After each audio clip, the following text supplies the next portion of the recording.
Bonjour à tous et bienvenue sur Nexus. C'est le dernier magazine Nexus est disponible près de chez vous. Il y a aussi les cafés Nexus tous les premiers samedis du mois. N'oubliez pas, il y en aura un aussi au mois d'août.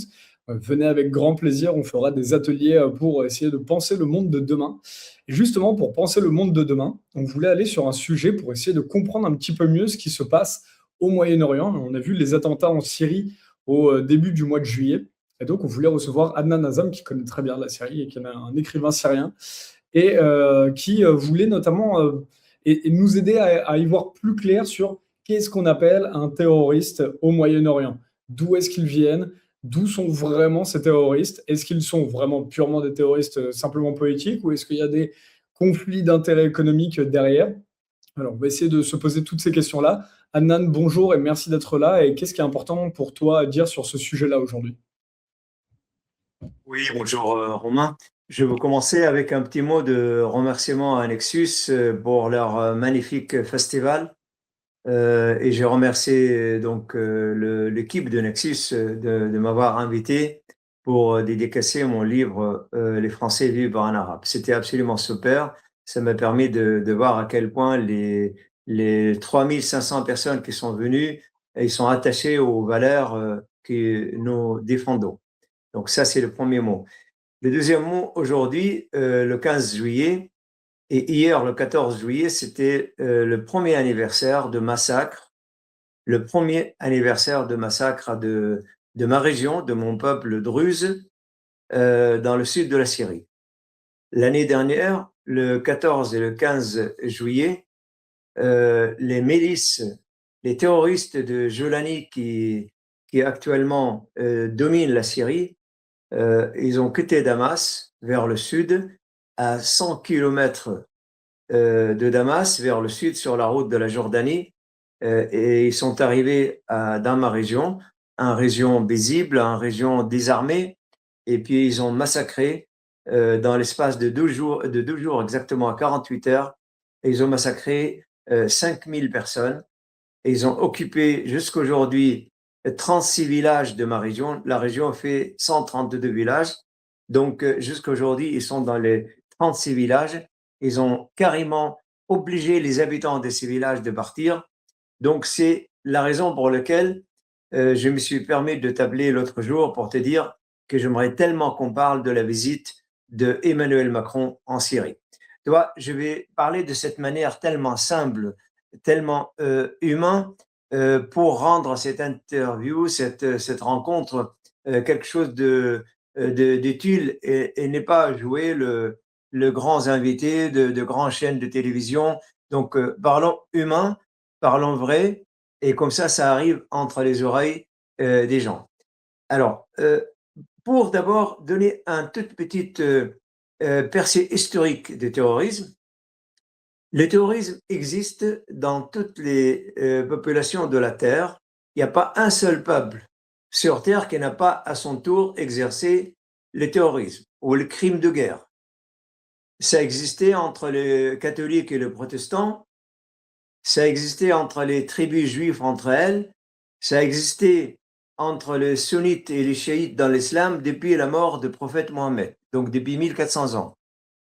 Mais, je dis bien mais, depuis les années 1920 à peu près, les Britanniques ils se sont rendus compte qu'ils ne peuvent plus contrôler le monde oriental, c'est-à-dire qui va de Maroc, Algérie, Tunisie, Libye, Égypte, la Syrie, l'Irak, l'Iran, l'Afghanistan jusqu'à l'Inde.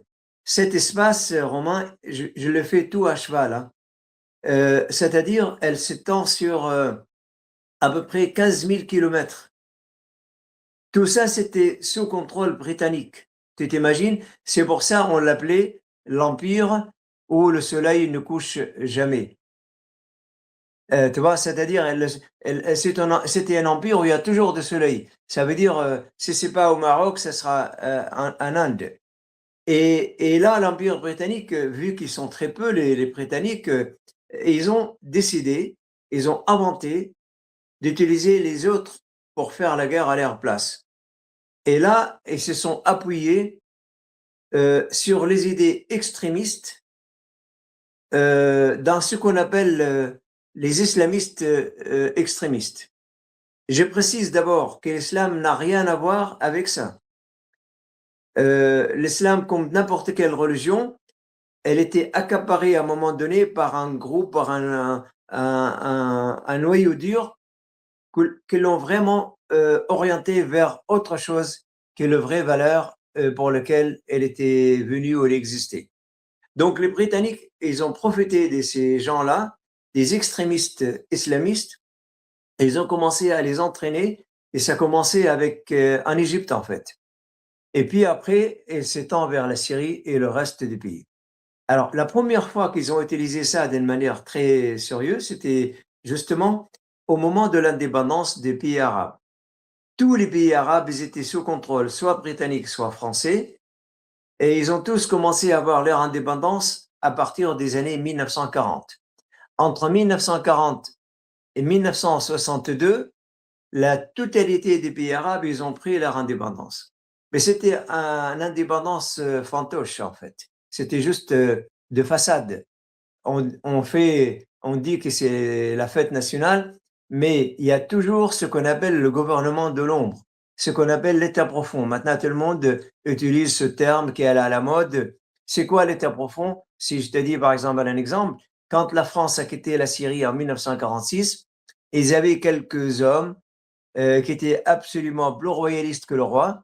À Damas, c'est des francs-maçons, c'est des gens qui sont totalement francophiles, qui n'ont rien à voir avec le syrophile. C'est-à-dire, ils n'étaient pas réellement des Syriens, tu vois. C'était vraiment des gens attachés au colonialisme français. Ils n'étaient pas attachés à toi, Romain, ni à mon ami Jean-Pierre en Ardèche. Ils étaient attachés aux quelques colonialistes français, francs-maçons également, et capitalistes. Donc, ils avaient de l'intérêt ensemble. Et l'ont installé au pouvoir, et c'est eux qui gouvernaient, avec deux slogans soi-disant « Vive la nation syrienne », mais en réalité, vive le capitalisme international, vive tout ce qui est absolument pas humain du tout. Donc, ils ont commencé à utiliser leurs hommes à partir de ce moment-là. En Syrie, encore, je parle de la Syrie parce que c'est aujourd'hui le thème. En 1979, le groupe terroriste dirigé par l'Occident capitaliste, par l'Occident sioniste, ils ont commencé à attaquer l'armée syrienne. Et ça, si n'importe quelle personne écoute, il peut tout simplement mettre sur Google un officier syrien massacre 214 officiers syriens dans leur bureau. C'était en 1979. Tapez sur Google, vous allez trouver cette minable tuerie qui s'est passée par un colonel frère musulman. C'était le pire, c'était dans l'armée syrienne. Il jurait fidélité à Hafez al-Assad tous les matins. Mais Hafez al-Assad, il ne savait pas que c'était un top, que c'était carrément un frère musulman caché. Et un jour, la Syrie s'est réveillée avec 214 sous-officiers tués dans leur bureau par ce colonel et ses hommes. Et puis, ils ont commencé à continuer jusqu'à les années 80. Après, la vraie tuerie par l'extrême musulman, c'était en Afghanistan, contre l'armée russe. Et ça, je veux dire, je n'ai pas besoin de preuves.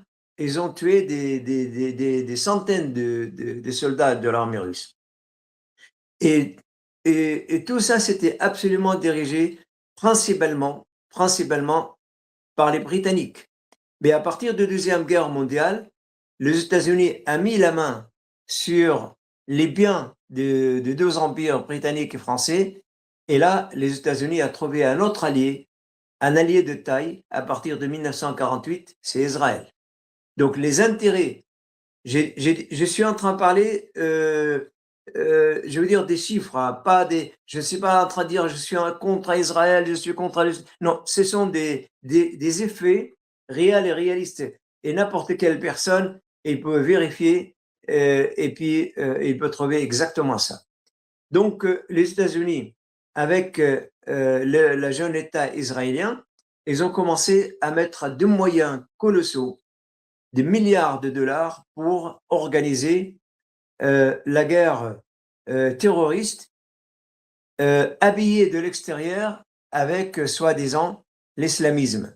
Et je répète à chaque fois que l'islam n'a absolument rien à voir. Et d'ailleurs, ces terroristes, leur objectif numéro un, c'est de porter l'atteinte à l'image de l'islam. Et ça, elles le savent. Parce que quand tu prends un couteau et tu égorges un homme, honnêtement, au nom de l'islam, ça veut dire que tu as porté de mal à l'islam ou au christianisme, si tu le tues au nom du christianisme. Donc, c'est pour ça que j'insiste là-dessus. Ils ont commencé le véritable guerre contre la Syrie avec ce qu'on appelle la révolution de couleur, la couleur jaune qu'ils ont utilisée en Arménie ou en Géorgie. Ils l'ont utilisée en Syrie en 2011. Et en 2011, il y avait 80 pays dirigés par les États-Unis et Israël qui ont vraiment commencé la guerre contre la Syrie. En 2011, la Syrie, c'était un pays correct, prospère, où les gens peuvent louer un appartement ou acheter, où ils peuvent acheter une voiture. La sécurité, c'était absolument absolu. Tu peux dormir dans la rue, il n'y a personne qui te dit quoi que ce soit. Et c'est là où ils ont commencé cette guerre financée par l'État de Qatar et surtout les pays de dollars, les monarchies de pétrodollars. Et là, en ce moment-là, moi, j'étais en France. Ça faisait 25 ans que j'étais en France. Je n'ai pas mis les pieds en Syrie parce que je n'étais pas très désiré en Syrie par le pouvoir de Hafez al-Assad. Mais j'ai décidé de rentrer en Syrie parce que je me suis dit maintenant, c'est autre chose qu'avoir un avis avec ou contre un dirigeant. Maintenant, c'est mon pays, c'est la Syrie qui est en danger. Et je suis resté en Syrie de 2011 jusqu'à 2024, où chaque année, je venais en France pour expliquer qu'est-ce qui se passe en Syrie et amener un groupe d'amis en Syrie, des amis français, pour qu'ils voient, pour qu'ils puissent voir eux-mêmes qu'est-ce qui se passe là-bas. Et cette offensive contre la Syrie, malheureusement, a réussi après 14 ans, c'est-à-dire le 8 décembre 2024, ils ont réussi à faire tomber l'État syrien. En ce moment-là, il y avait la Russie et l'Iran qui donnaient un coup de main au pouvoir syrien. Malheureusement, ils sont partis. Vladimir Poutine a accepté le départ ou a facilité, je ne sais pas, l'histoire nous dira un jour comment c'était passé. Parce qu'aujourd'hui, toute personne qui prétend dire que je sais qu'est-ce qui se passait, c'est complètement faux. Et moi, je ne veux pas dire des choses auxquelles je n'ai pas accès. Je ne parle que des choses auxquelles j'ai touché réellement et véritablement en Syrie. Mais en tout cas, ce qu'on peut dire concrètement, que Poutine, probablement, il a été roulé dans la farine par Donald Trump et lui dit quitte la Syrie, laisse la Syrie à la Turquie, à Israël, et nous, on te laisse le main libre en Ukraine. Ça, c'est une analyse personnelle, tu vois. Mais le résultat, c'est exactement ça. Mais malheureusement, Donald Trump, une fois de plus, il a menti, et Netanyahou, il a menti. Ils n'ont pas laissé notre ami Vladimir Poutine tranquille en Ukraine. Ils sont toujours en train de lui faire la guerre. Donc voilà, si tu veux, l'image de la Syrie jusqu'à le 8 décembre 2024. Qui on a amené au pouvoir? Ce n'étaient pas les Syriens qui étaient en exil en France, les Syriens comme toi et moi, Romain, qui sont habillés en jean ou en chemise ou en costume. Ce n'étaient pas les politiques syriens exilés en Turquie ou en Grande-Bretagne et aux États-Unis. On a amené un groupe terroriste qui s'appelle le Front al-Nusra pour gouverner en Syrie. C'est-à-dire, parmi tous les opposants, il y avait 5 millions d'opposants syriens à Bachar al-Assad dans le monde. On a amené un petit groupe qui compte quelques milliers seulement et qui était financé, entraîné à 100% par les services de renseignement occidentaux sionistes. Et ça, c'est ce qu'on appelle Abu Mohammed al-Joulani. c'est lui qui était à la tête de ce groupe, c'est lui qui a commis des attentats à Paris, au Bataclan, c'est lui qui a fait exploser des voitures dans toutes les rues de Damas et en Irak. Donc, c'est le Front d'Al-Nusra qui travaillait avec la société Lafarge, qui était financée par Lafarge, qui était encensée par Laurent Fabius, qui l'a qualifié de bon travail. Il a dit textuellement Al-Nusra il fait de bon travail, et par François Hollande. Ce sont les deux hommes politiques en France qui ont aidé le plus les terrorismes en Syrie. Et donc le 8 décembre, Al-Jolani, elle a pris le pouvoir en Syrie. La première chose qu'elle a commencé à faire, c'est d'aller se venger, soi-disant, contre les Alaouites sur la côte syrienne, la côte méditerranée. C'était le mois de mars, c'est-à-dire juste 2 mois après sa prise de pouvoir. Et il a tué 24 000 Alaouites entre Latakia, Tartus et Homs, les 3 régions en Syrie où il y a des Alaouites. Après, il a fait exploser l'église de Damas, dans le quartier est de Damas. Et puis, après, il a bougé vers le sud, comme je t'ai dit, le 14 et le 15 juillet 2025, pour massacrer le Druze. Donc voilà, si tu veux, qu'est-ce qu'elle a fait, Jolani, en Syrie. Le dernier sommet de l'Alliance Atlantique à Ankara, il y a quelques jours, Donald Trump l'a appelé pour venir en Turquie. Il est venu comme un petit bébé entre les mains de Donald Trump, pour ne pas dire un autre mot. Et Donald Trump lui a rappelé devant le monde entier, je t'ai demandé de ne plus jamais réclamer le Golan. Le Golan, c'est un des plus grands régions de Syrie. Donald Trump l'a donné à Israël, comme il a donné Jérusalem comme capitale éternelle à Israël. Et il lui dit, je te demandais de rentrer au Liban pour faire la guerre contre les chiites de Liban. Donc, c'est ça, en fait, la vraie raison pour laquelle on a fait venir Jolani, parce que les autres opposants syriens, ils ne feront jamais ça, de mener la guerre contre les chiites libanais ou d'abandonner la région de Golan à Israël. Et lui, il a dit, donnez-moi le pouvoir, je suis prêt à baisser le pantalon quand vous voulez et comme vous voulez. Donc finalement, Et Jolani ressemble, pardon de te couper, mais tu as dit beaucoup de choses depuis tout à l'heure.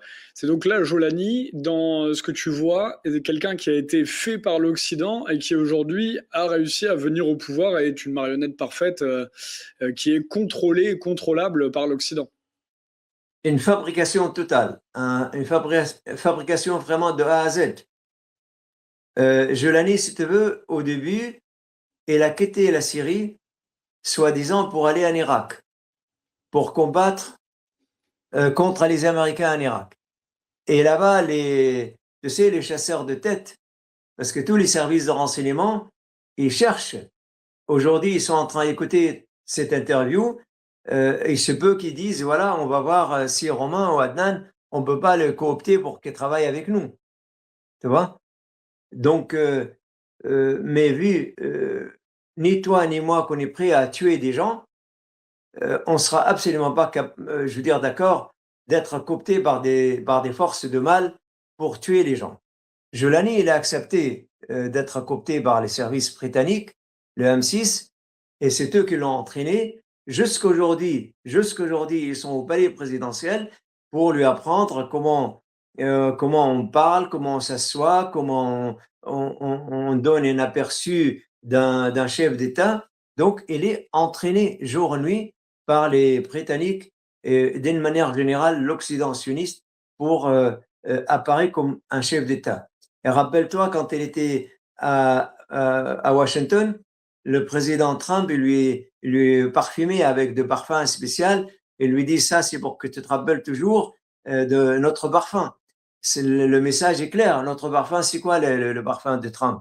C'est tuer, voler, piller. C'est ça le vrai parfum que Trump a voulu mettre à Al-Jolani. Donc, dans ce contexte-là, Monsieur Emmanuel Macron a reçu Jolani à Paris, à l'Élysée. À l'époque, moi, je fais une manif aux places de la République contre cette visite. Et bien sûr, tous les Syriens, tous les Français qui connaissent la Syrie, qui sont des vrais Français laïcs, ils n'ont absolument pas été contents que l'Élysée, que le président de la France, qui porte des valeurs de liberté, égalité, fraternité, reçoit un criminel à l'Élysée. Et dans ce contexte, que M. Emmanuel Macron rend en visite en Syrie. Alors, pourquoi je t'ai appelé pour parler de ça? Parce que quand j'ai écouté le discours de M. Emmanuel Macron là-bas, j'ai vu qu'il est parti et n'a pas parlé une seule seconde de la France. Il a parlé surtout contre Bachar al-Assad, contre l'ancien régime, comme s'il fait partie de l'opposition militaire syrienne. C'est-à-dire, moi, j'attendais que le président de la France aille en Syrie pour réconcilier les Syriens, pour dire à Joulani, maintenant, tu t'arrêtes, ça y est, on t'a mis au pouvoir, mais arrête de tuer des Syriens, arrête de kidnapper des femmes alaouites ou druzes en criant Allahu Akbar. On a réussi à libérer une femme d'une famille mécréante pour l'amener à une famille croyante. Arrête tes conneries et maintenant on va appliquer la décision de Nations Unies le 2254. Ça veut dire il prévoit qu'il y a la paix totale pour tous les Syriens en Syrie, c'est-à-dire on n'applique plus la punition des Syriens qui étaient opposants, ce qu'on appelle un amnistie totale pour tous les Syriens, et on fait une élection libre et les Syriens décident de sort de leur pays. Mais M. Macron n'a pas dit un mot de ça. Tout ce qu'il a dit, absolument, c'est de mettre l'huile sur le feu, c'est-à-dire de monter les religieux takfiristes de Joulani contre l'ancien régime. L'ancien régime n'était pas isolé. L'ancien régime, elle représentait tous les Alaouites de Syrie, elle représentait une grande majorité de Druzes de Syrie, elle représentait une grande majorité des chrétiens de Syrie, des Ismaélites, et une bonne partie des musulmans sunnites de la Syrie. Donc, objectivement, si je veux être vraiment objectif, il représentait presque la moitié de la Syrie. Donc, pourquoi M. Macron choisit de mettre la moitié de Syrie à dos? C'est pour ça que je voulais qu'on parle de ça. Et aujourd'hui, si on regarde un petit peu l'événement, il n'y a plus personne qui parle de M. Macron. C'était ça faisait comme un pchit. Parce que les sociétés qu'il a ramenées avec lui pour qu'il fasse des contrats, ils n'ont pas fait de contrat.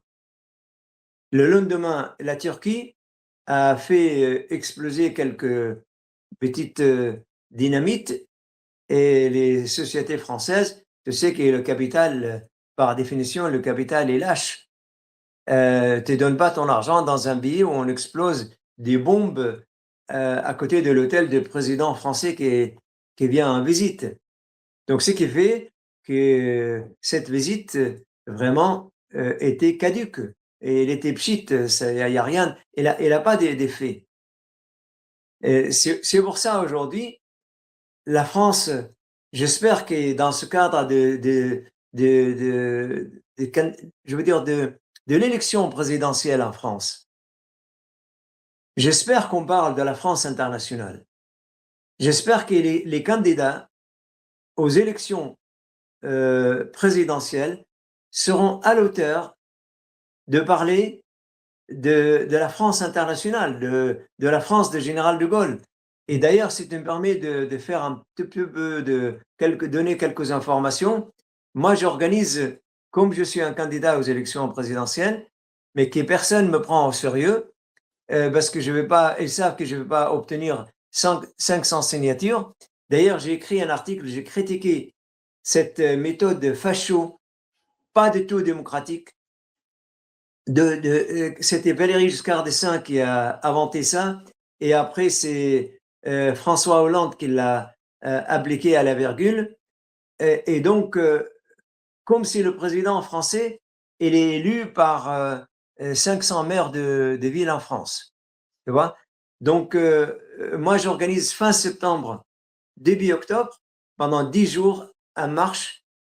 On appelle ça la France qui marche, pour rappeler la marche que j'ai organisée de Marseille à Paris en 2006. Et nous avons encore les t-shirts jusqu'aujourd'hui. On va marcher avec des t-shirts sur lesquels marquer la France qui marche, de Paris à Colombey-les-Deux-Églises. Les gens qui souhaitent participer à cette marche, pour une journée ou pour 2 jours ou pour les 10 jours, ils seront absolument les bienvenus. Parce que moi, ça me tient à cœur, parce qu'aujourd'hui, comme tu as dit que j'étais écrivain syrien, mais moi, je dis aussi que je suis un écrivain français, parce que la France, elle est dans mon cœur. Ma femme, elle est C'est vrai. française de souche. Mes enfants, ils sont français. Mes 6 petits-enfants, ils sont français. Donc aujourd'hui, la France et la Syrie, pour moi, il n'y a pas de frontière entre les deux. Et surtout, le vrai peuple syrien ressemble beaucoup au vrai peuple français. Si tu enlèves cette monote occidentalo-sioniste de nous-mêmes, on peut devenir extrêmement proche et ami absolument à 100%. Mon meilleur ami de ma vie, c'est un art de choix depuis 50 ans. Donc, si tu veux, j'aimerais que cette période électorale, qu'on ne parle pas tous de mettre l'huile sur le feu comme il fait Éric Zemmour et les autres, de mettre l'art des choix contre les Français issus de l'immigration, ça ne donne absolument aucun résultat. Ça ne fait que faire perdre à la France sa véritable vocation. Donc la Adnan, oui. France, Très intéressant. pardon. Merci Adnan. Tu as dit énormément d'informations sur. Il y a un moment, c'était déjà il y a une dizaine de minutes, ce que tu disais sur les. J'aimerais qu'on revienne sur les services de renseignement. Tu disais oui, on a mis en place ces terroristes en Syrie. Donc tout à l'heure, je voulais te demander qui était le on, et tu nous as dit effectivement les services occidentaux sionistes. C'était des mots forts. Qu'est-ce qui te donne à penser cela? Comment est-ce qu'aujourd'hui on peut expliquer à des jeunes effectivement ce qui se passe avec les services de renseignement, notamment occidentaux? Et comment est-ce qu'on sait aussi s'ils sont sionistes ou pas? Est-ce que c'est juste la proximité avec Israël? Ben écoute, je ne suis pas là pour faire de la propagande. Il faut qu'on puisse avoir la respectabilité des gens qui nous regardent. Moi, j'accepte absolument le commentaire de n'importe quelle personne qui nous regarde aujourd'hui, sans qu'il m'insulte juste gratuitement, qui me pose des questions et je donne des réponses. Habituellement, je réponds à tout le monde. Si tu veux, ce n'est pas nouveau que des empires ou des États forts ou des hommes forts font la manipulation. Si je prends la France, par exemple, depuis ce qu'on appelle la Révolution française, il y a des manipulations de la Grande-Bretagne sur le sol français. Il y a des manipulations que Hitler a exercées sur la France pendant la Deuxième Guerre mondiale. Donc ça, veut dire on n'a pas besoin de preuves, c'est la réalité. Aujourd'hui, je peux te confirmer, cher Romain, dans tous les pays orientaux, tu commences par le Maroc, l'Algérie jusqu'à la frontière de la Chine, il n'y a pas un seul leader qui est venu au pouvoir par la volonté de son peuple. Si je prends en Syrie, par exemple, depuis le départ de l'Empire ottoman, qui est resté en Syrie pendant 400 ans, l'Empire ottoman il est rentré en Syrie en 1517. Il est parti de la Syrie grâce, soi-disant, à Laurence d'Arabie, les Anglais et les Français, qu'ils ont relé les Arabes dans la farine, l'ont demandé de faire la guerre avec eux contre l'Empire ottoman et contre l'Allemagne. En contrepartie, ils leur ont promis de donner leur indépendance, mais quand l'Empire ottoman est parti en 1918, la Grande-Bretagne occupait l'Arabie saoudite et tous les pays de Golfe et l'Égypte, et la France occupait le Maroc, l'Algérie, elle était déjà, et la Syrie et le Liban. Donc, si tu veux, ils sont restés jusqu'à 1946. En 1946, comme je te l'ai dit tout à l'heure, tous les présidents qui sont venus en Syrie, c'était soit par l'ambassade des États-Unis, soit par l'ambassade de la Grande-Bretagne, soit l'ambassade de France, soit Israël, soit même la Russie. Donc, il n'y a pas un président qui est venu par une véritable élection. Ça a toujours été la la main qui fait bouger les choses derrière l'écran. Et ça, c'est absolument... et aujourd'hui, qui fait la guerre contre l'Iran? Parce qu'on arrive à ça. Qui a commencé la guerre contre la Russie? Donc, si tu veux, la domination sur le monde depuis, je ne veux pas parler des centaines d'années, mais je parle juste de la fin de la Deuxième Guerre mondiale. Les États-Unis et Israël dominent le monde par leur enseignement. Ils ont été capables de tuer 5000 Libanais dans l'espace de 3 secondes avec l'engin qu'ils ont vendu au Liban, aux Libanais, à Hezbollah. Ils l'ont fait exploser. Même pas quelques secondes, il y avait 5000 Libanais qui étaient tués avec leur chef, M. Hassan Nasrallah. Donc, ils ont été capables de tuer le guide iranien avec des centaines de personnes autour de lui dans un frappe. Donc, il faut l'avouer, il faut le dire, les États-Unis et Israël dominent le monde avec leur savoir-faire, leur technologie très développée. Et actuellement, comme ils voient que la Chine avance, ils sont devenus beaucoup plus agressifs. Donc, tout ça pour te dire aujourd'hui, tout ce qui se passe en Syrie est lié de ce qui se passe en Ukraine, est lié de ce qui se passe en Iran, parce que c'est le même chantier en fait. Et le dernier chantier de l'Iran a commencé au Venezuela. Les États-Unis, ils ont été chercher le président de Venezuela, ils l'ont capturé, le pauvre, pendant son sommeil, parce que les États-Unis a voulu mettre la main sur le pétrole de Venezuela. Et après, ils ont commencé avec l'Iran, parce qu'ils ont voulu mettre la main sur le pétrole de l'Iran. Pourquoi le pétrole de l'Iran et de Venezuela? Parce que la Chine importe le pétrole de Venezuela et de l'Iran. Et la guerre contre la Chine, les États-Unis, ils ne peuvent pas le gagner s'ils ne ferment pas le robinet de pétrole contre la Chine. Mais leur plan a bien réussi au Venezuela, mais il a très très mal réussi. Il ne réussira jamais en Iran, car l'Iran se prépare et il connaît, les Iraniens, ils connaissent parfaitement la mentalité de cow-boy américain et la mentalité des sionistes. Israël, elle est né en 48, c'est pas pour rester dans la moitié de la Palestine, mais pour le mettre à la main sur toute la région. Netanyahou, avant le 7 octobre, il était le maître absolu de tous les pays d'Orient. Il avait des conseillers dans tous les gouvernements orientaux. Il les a placés partout. Il était au courant de tout ce qui se passe pratiquement minute par minute. Et donc, voilà, si tu veux, cette vision du monde aujourd'hui. C'est une guerre absurde que les États-Unis mènent avec, en utilisant les islamistes radicaux qui n'ont rien d'islamisme pour gagner cette guerre.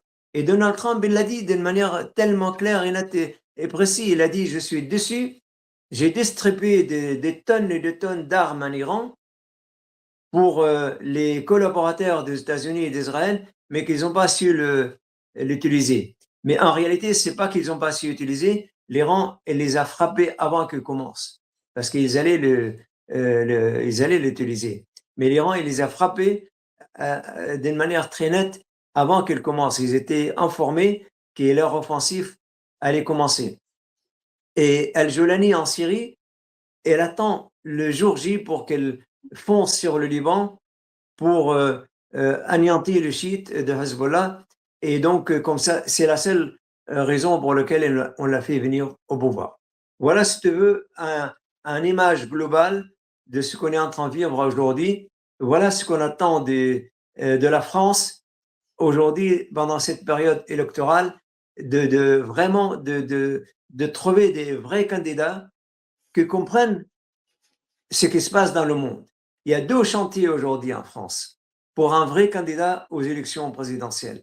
Quelqu'un qui sait exactement ce qui se passe dans le monde et trouve de vrais amis pour la France, et quelqu'un qui règle le problème intérieur, le problème de ce qu'on appelle l'immigration, qu'on arrête de parler parce qu'il n'y a plus d'immigration. Les gens, ils sont là depuis 3 générations.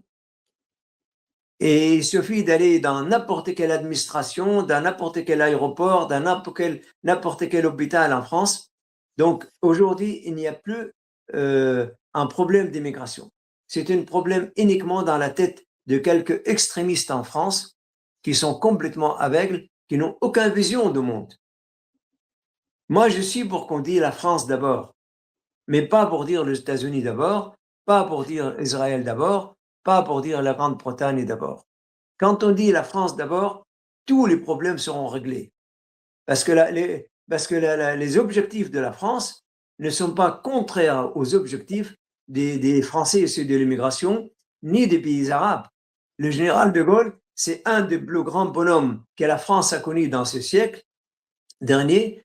Eh bien, elle a fait la politique arabe de la France. Et ça a très bien réussi. Jacques Chirac, il a voulu faire marcher sur cette voie, mais malheureusement, on l'a empêché et il n'a pas réussi. Et Merci depuis, en tout cas. voilà. Ouais, merci Adnan. Je pense que là on a fait un bon tour d'horizon et c'était très important qu'on comprenne effectivement à quel point les services occidentaux et les services de renseignement manipulent aussi le Moyen-Orient. Et ça effectivement, comme tu viens de le dire là, c'est quelque chose qu'on voit très peu et effectivement qui est aussi caché par le pouvoir et caché par les médias qui sont aux ordres du pouvoir. Donc c'est très important qu'on ait les espaces pour pouvoir en parler. J'ai raconté tout ça pour faire la publicité pour mon livre.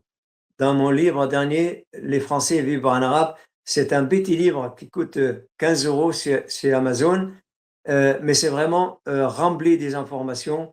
Vous pouvez lire et c'est un espace de discussion en tout cas. Il y a mon numéro de téléphone dans le livre, il y a mon adresse email.